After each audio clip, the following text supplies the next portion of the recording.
رسول الله محمد وآله وصحبه ومن والاه. لتفسير سورة بقرة جيشتنا آياتنا وتدو كخواي قول آياتنا وتدو دا هل باسي بنو إسرائيل كان دا فرمت ولقد جاءكم موسى بالبينات ولقد يعني سوين بخوا وببي قماني هاد بو ايوه جاءكم هاد بو ايوه موسى سلامي خوای لسر بيت بالبينات بچندان بلغو نشانه بچندان معجزه كمعجزه كاني همویان بلغبون لسر پیغمبرات یکی هر لا گوچانکی کات خوی کبکاری هنا لبرانبر فرعون دا هم دستکی کدری دهنا وهم ئەو کاتەی کە گەیشتنە سەر داریاکەی و خوای گەورە دەریاکەی بۆ وشکردن و فیرعەونی تێدا خنکاند و ئەوانەی پێشتر باسمان کردن لە هێنانە خوارەوەی من و سەلوا و زیندووکردنەوەی ئەوانەی کە مراندبوونی ئەوانە هەمویان معجیزە بوون. خوای پەروەردگار لەسەر دەستی موسا پێغەمبەر پیشانی بەنو ئیسرائیلیەکانی دابوو. وەلەقەد جاءەکم موسا بالبەیینات سوێن بەخوا و بەبێ گومانی هاد بۆ ئێوە موسا بە چەندان بەڵگە و نیشانەی ئاشکرا ثم پاش هاتنی بەڵگەکان یعنی پاش ئەوەی کە بەڵگەکانتان بۆ ڕوونبوونەوە اتخذتم العجل من بعده ئێوە پەرستان گوێرەکە ئەو گوێرەکەی کە پێشتر باسمان کرد کە سامیری دروستی کردبوو لە زێر کە موسا لە ناویاندا نەما و چوویە کێوی توور ئەوان دەستیان کرد بە پەرستنی گوێرەکەکە ثم اتخذتم العجل من بعده پاشان ئێوە گوێرەکەتان پەرست من بعده يعني لە دوای ڕۆیشتنی موسا بۆ کێوی تۆر لە دوای ئەوەی کە موساتان لە ناودا نەما وأنتم ظالمون ئێوە بەو کارە ستەمتان لە خۆتان کرد بوون بە ستەمکار بوون بە کە ستەمکاری يعني شیرکتان کرد بەهۆی شیرکەکەیەوە خۆتان مستحقی سزا و تووڕەیی خوای گەورە کرد. واضح وانە؟ ولقد جاءكم موسى بالبينات سوين بخوا هاد بوتان موسى ببلغو نشاني آشكراوا ثم اتخذتم العجل باشان اتخذتم يعني ايوه كرتان بخواي خوتان پرستان چيتان پرست عجل جويركي طبعا جويركي زندونا جويركي دروسكراو لزير من بعده دواء ايوه كموساتان لناو دانما وانتم ظالمون ايوه بو كاره بون بستمكار چون الرزي استمكارانوا وإذ أخذنا ميثاقكم پاشان دفرمي بير بكنوا كاتك ايما ورمان قرت ميثاقكم بلين لأيوة بلين كتان قلتمان ميثاق بلينك كسوين خوارني لقل دايا بليني قايم بليني بتو بير بكنوا كاتك ايما ورمان قرت بلين لأيوة ايوة يعني لبابو باپيراني ايوة نك او زولكاني كالسردمي پیغمبر دا جياون بابو باپیرانی ئەوان گەورەکانی ئەوان کاتی خۆی لە جیاتی هەموو شوێن کەوتوانیان بەڵێنیان بەست بوو بەڵێنیان دابوو. پاشان وەڕەفەعنا بەرزمان کردەوە فەوقەکم بەسەر سەرتانەوە ئەتوورە چێوی توور گوتمان کە لەگەڵ موسا سەلامی خوای لەسەر بێت چوو بوونە چێوی توور وایە بە چاوی خۆیان دەیان بینی چۆن خوای گەورە وەحی بۆ موسا دەنێرێت و چۆن سوحفەکانی بۆ دێنە خوارێ بەڵام وەخوای گەورە مراندنی دواتر زیندوی کردنەوە واش هەر ئامادە نەبوون تەوەن بە ئەمری خوای گەورە و بە فەرمانەکانی خوا ڕازی بن. خوای گەورە بەڵێنی لێ وەرگرت بوون دوای بەڵێنەکەشی هەر بەڕاستی چێوی تووری بەرز کردەوە بەسەریاندا بۆچی کێوەکەی بەرز کردەوە بەسەریاندا بۆ ئەوەی ئەو بەڵێنەی کە داویانە جێبەجێکەن ئەوە طبعا ئەگەر لایەنێکیان تووڕەبوونی خوای بوو بێ لایەنێکیان ڕەحمەت بووە خوای گەورە ویستویەتی بەڵێن شکێن نەبن جا دەفەرمێت کاتێک وەرمان گرت لە ئێوە بەڵێنەکەتان و هەڵ بەرزمان کردەوە بەسەر سەرتانەوە چێوی توور ئەوە پێشتر باسمان کرد کە بەرزمان کردەوە لەگەڵ بەرزکردنەوەکەیدا پێمان گوتن خودو یعنی وەریگرن جێبەجێیکەن ما ئاتەیناکم هەرچی بۆمان ناردوون هەر فەرمانێک هەر حکمێک لە تەوراتدا بۆمان ناردوون جێبەجێیکەن بەڵام چۆن وەرگرتنێک چۆن جێبەجێکردنێک بقووە بە توندی بە بەهێزی وەسمعوا و گوێڕایاڵیش بن یعنی هەموو تەورات ببیستن و لە ژیانی ڕۆژانەشتاندا جێبەجێیکەن خذوا ما ئاتەیناکم پێمان گوتن وەریگرن جێبەجێکەن ما ئاتەیناکم هەرچی بۆمان ناردوونەتە خوارێ لە ناو تەوراتدا چۆنیش وەریگرن بقوة بتوندي إنسان طبعا كإيشي دكا دەبێت بە عەزیمەت و بەورەوە بیکا بەڕاستی بەمتمانەوە بیکا هەر کارێک ئینسان دەیکا کاری قیامەتی بێ یا کاری دنیایی بێ ئینسان یا لە ئەسڵدا لە ئەوەلی ڕانەیکا یا ئەگە کردی ئیتقانی تێدا بکە یعنی بە تەواوی بیکەی و بیگەێنیە شوێنی خۆی چونکە نەکردن لە بە خراپکردنێ زۆر جار چاکترە بەڕاستی چونکە کە بە خراپی دەیکەی ئیشەکەی سەقەت دەکەی ئەگەر نەیکەی کەسێکی دیکە دەیکا یا بە جۆرێکی دیکە دەکرێت بۆیە چاکتر وایە ئینسان هەرچی کردی عیبادەت بێ یان شتی دنیای بێ بە توندی و بە چاکی بیکە پاشان فەرمی وەسمع و گوێڕایاڵیش بن قالوا گوتیان چی کە کێوەکەیان بینی لەسەر سەریانە ترسان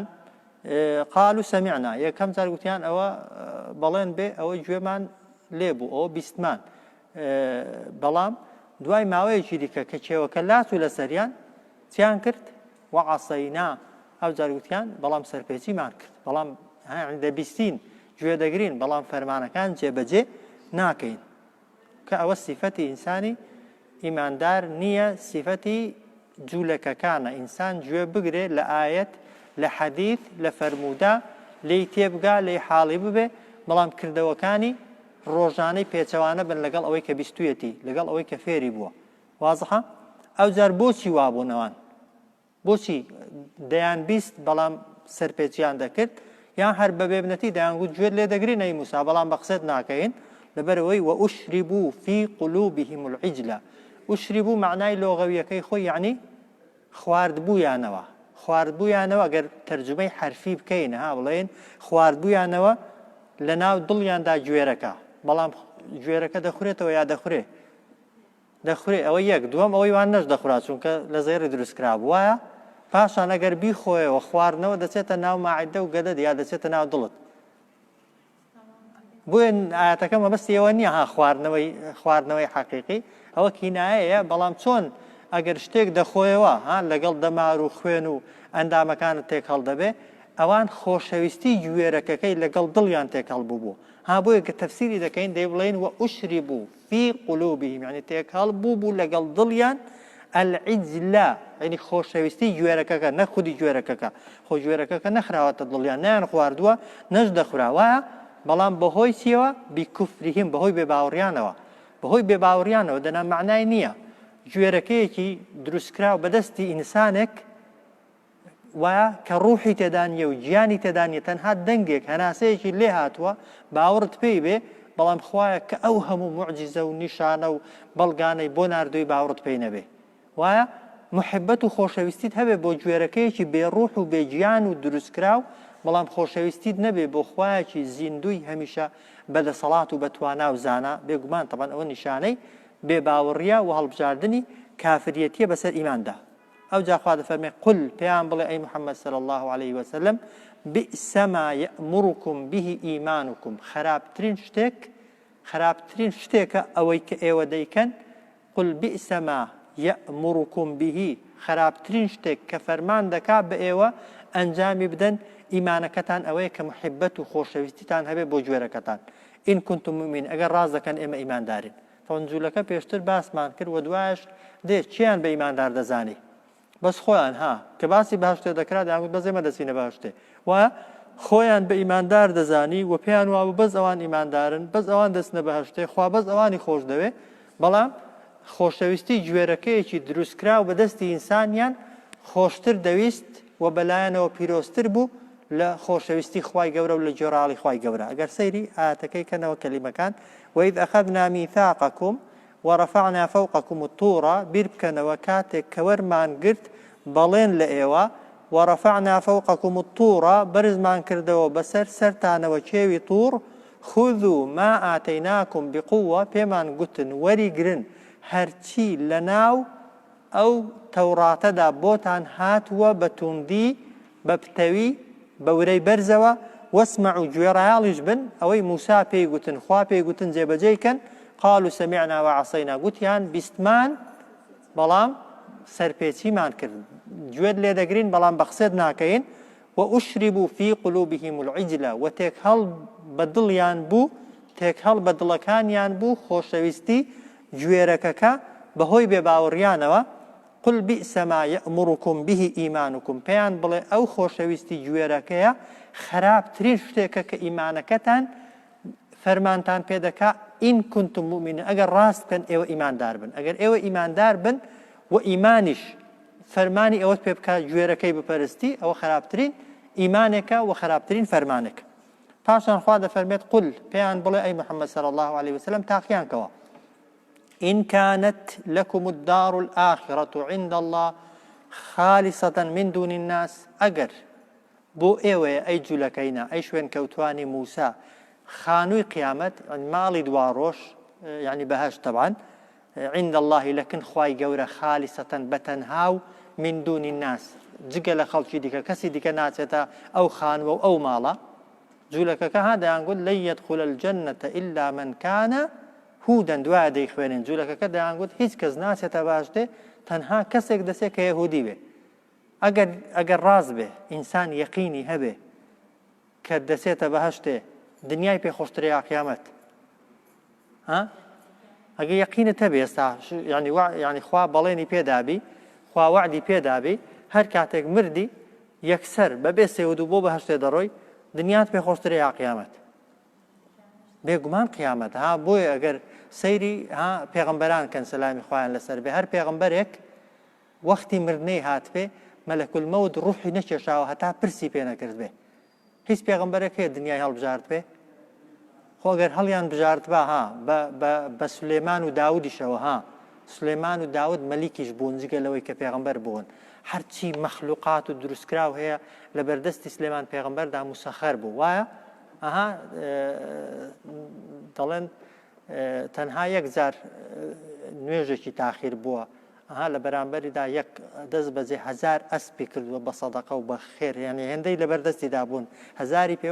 وەکو یەک دانەی یەک ژمارەی وا بووە هەرچی جنۆکە هەیە بە ئارزووی خۆی توانویەتی بیان نێرێتە قوڵایی دەریاکان کام شتە گران بەها و گران بە قیمەتە بۆی بێنە دەرێ کام کۆشک و تەلار و باڵەخانەیە بۆی دروستکەن واش کە وەختی مردنەی هاتووە مردنی هەڵبژارتویان دنیا بێگومان دنیا پێغەمبەری خۆمان صلی الله عليه وسلم کە مەلەکول مەوت دێت سەر پشکی دەکا دەتەوێت بمری یان بمێنیەوە دەڵێ إلى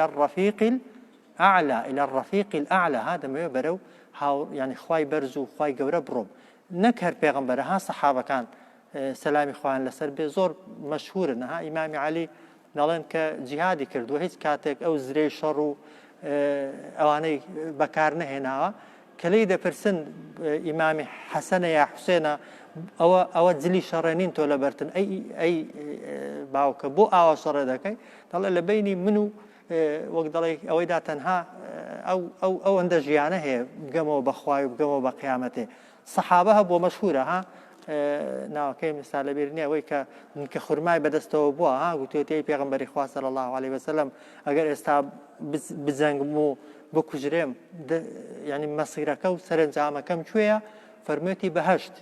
فەرموویەتی ینی نێوانی من و بەهەشتێ تەنها خواردنی ئەو دوو دنکە خورمایە وتێتی بەڵێ تەوان ڕێک دنکە خورمایەکەی لە دەمیدا بوون فڕی داون چووە تەوان شەڕی کردووە مەبەستم کەسێک ئیمانی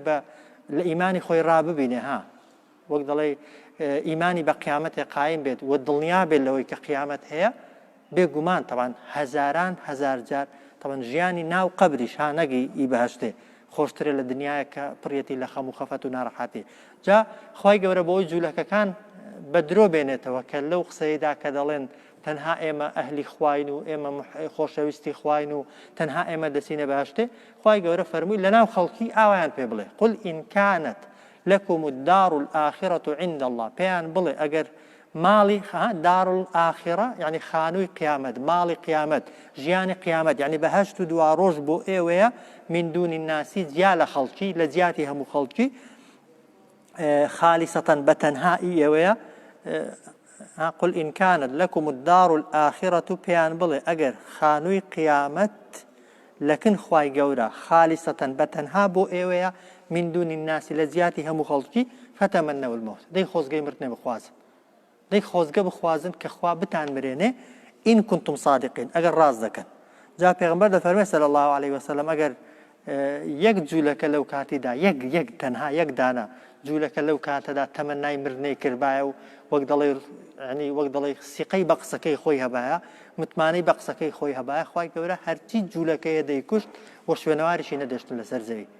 حدیث صحة طبعا ها ئەگەر تەمەنایان کردبا بەڵام نەک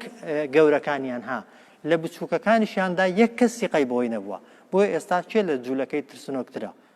ئەگەر یەک جوولەکە گولەیەک فیشەکێک بە تەنیشتەکەی کەوێ ئامادەن وە قەناعەتیشیان وایە نیوەی دنیای لەسەر وێرانکەن بەلایەنەوە هیچیان نەکردووە. ئەو ساڵانە سەربازێکی ئیسرائیلی گیرا بوو 4,000 و نازام چەند دیلیان ئازاد کرد لە بەرامبەر یەک سەربازی بەسیتی تەمان جوولەکەدا کە فعلەن پێیان وایە یەک کەسی جوولەکە پیرۆستر و مقەدەسترە بەڵام لەبەرەوەی قسەکانیان ڕاستنینە یەک کەس نەیگوت خوا بمرێنە ئەگەر خۆزگەی خوازبا خوا خۆزگەکەی جێبەجێ دەکردن. معناکەی وازەخوانیە پێیان بڵێ ئەگەر خانوو ماڵی قیامەت لەکن خوای گەورە تایبەتە بە ئێوە و جیا لە خەڵکی دیکە خۆزگەی مردن بخوازن ئەگەر ڕاست دەکەن. بەڵام خوا بەخۆی جواب دەداتەوە دەفەرمێت وەلەن یەتەمەنەوه ئەبەدەن هەرگیز ئەوان خۆزگە ناخوازن بە مردن. بۆ بیما قەدەمەت ئەیدیهم لەبەر ئەو کار و کردەوە خراپانەی کە پێش خۆیان کردویان و بەڕێیان کردوون. ئینسان کە تاوانی هەبوو کە خراپەی هەبوو کە لە دەفتەری ئەعمالی خۆت ڕانەبینی فعلا مردن کارەساتە مردن سەختە مردن ناڕەحاتیە. وایە ئەگەر ئینسان قیامەتی نەبێت لە دنیادا ژیانت هەر چۆنێک بێت لە هەر ناخۆشیەکدا بێ بەقەت ناخۆشیەکەی ناو قەبر و گۆڕ و ئەوانە نییە. وایە خۆ بە پێچەوانەشەوە ئەگەر ئینسان ئیماندار بێ لە دنیا هەمووت هەبێت و هەرچی کۆشک و تەلارەیە ماڵی تۆ بێ ناگاتە چرکەیەک کە ئینسان لە ناو قەبردا قەبری بۆ فراوان دەکرێت و بۆ فەراح دەکرێت یان ناگاتە ئەوەی کە ئینسان یەک جار شوێنەکەی خۆی ببینێت لە ناو بەهەشتێدا. وەلەن یەتەمەنەوه ئەبەدەن بیما قەدەمەت ئەیدیهم هەرگیز ئەوان خۆزگە ناخوازن بە مردن بە هەمیشەیی بیما قەدەمەت ئەیدیهم لەبەر ئەو کار و کردەوە خراپانەی کە پێش خۆیان ئەنجامیان داوە.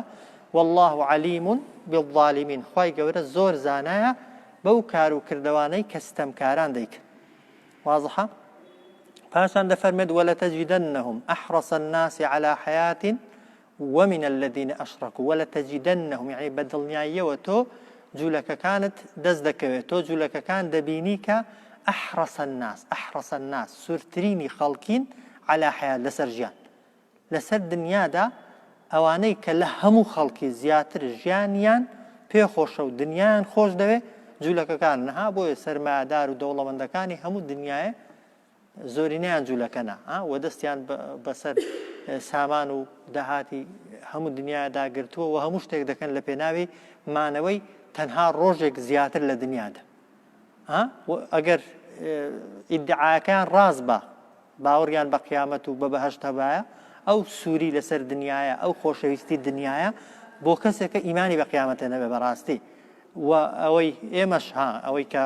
وەک دەڵێ زۆر هەوڵ دەدەین بۆ دنیا و زۆر خەمی دنیامانە و زۆر خۆماندوو دەکەین بۆ دنیای و بە ئەندازەی ئەوەی بۆ قیامەتێ خۆماندوو ناکەین فعلەن ئیمان لاوازیە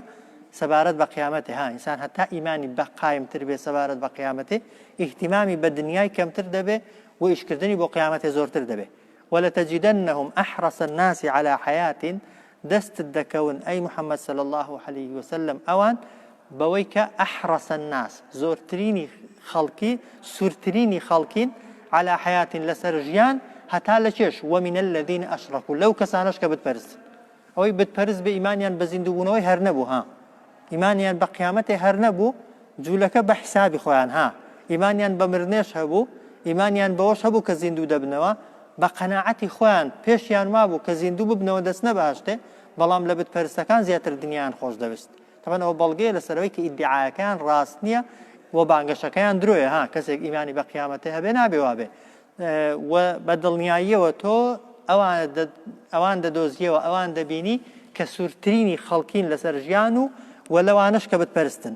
یەوەد ئەحەدوهم دەفەرمێ پێیان خۆشە هەر کامێک لە جوولەکەکان لەو یعەمەڕ و تەمەنی درێژ بێ 1000 سەنەتین 1000 ساڵ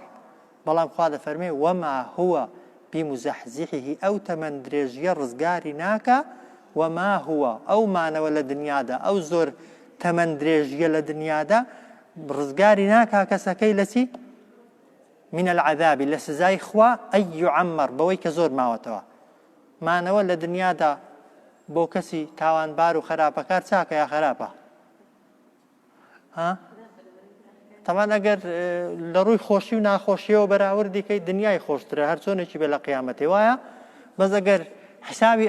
ئەو سەعاتانە بکەی کە تاوانی تێدا دەکا و گوناهی تێدا دەکا خۆ هەتا تەمەنی زۆرتر بێ تاوانی زۆرتر دەکا خراپەی زۆرتر دەکا ئەی بۆ ئیمانداری زۆرتر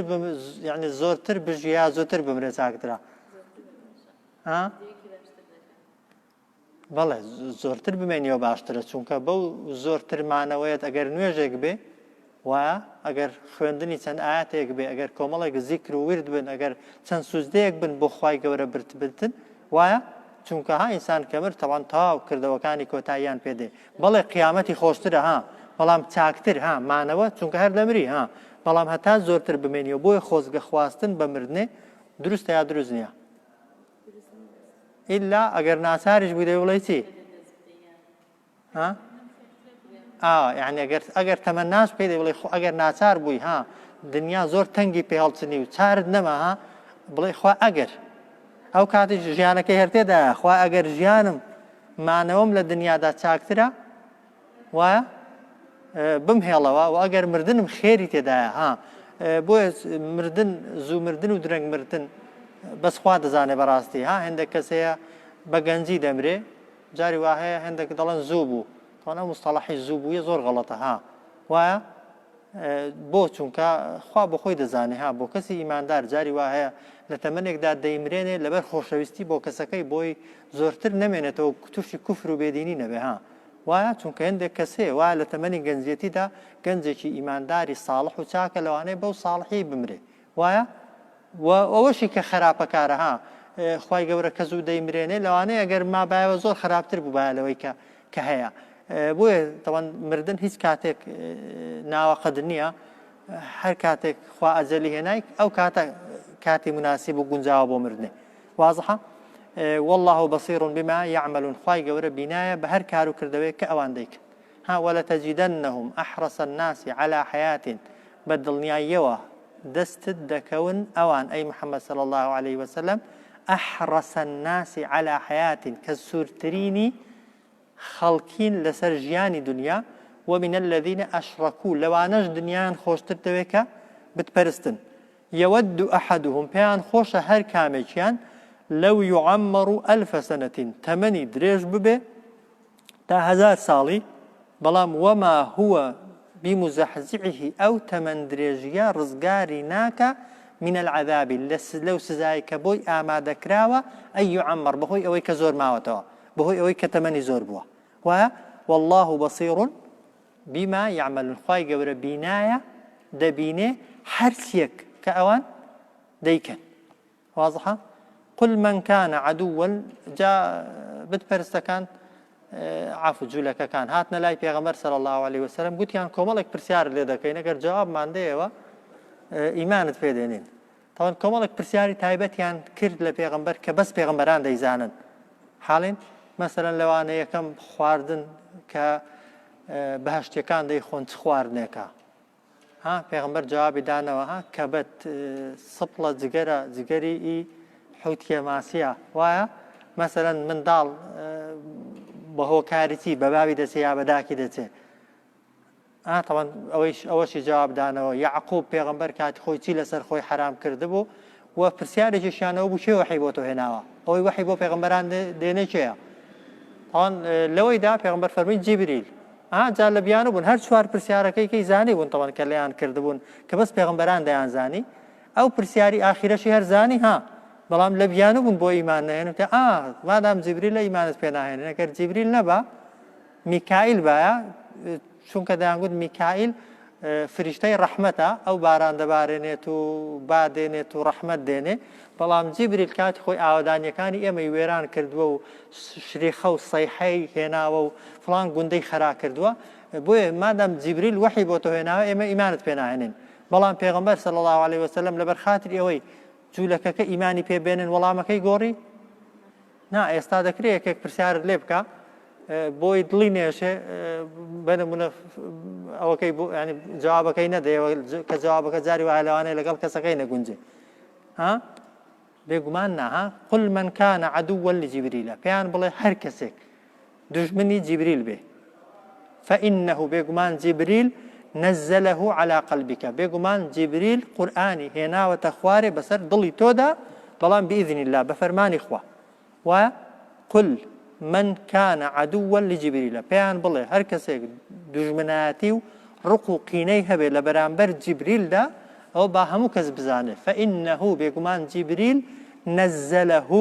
نزله قورئانی هێناوەتە خوارێ على قلبك بەسەر دڵی تۆدا بەڵام بإذن الله بەئەمری خوا ئەو قورئانەی کە جیبریل هێناویەتی دژی جوولەکەکان بوو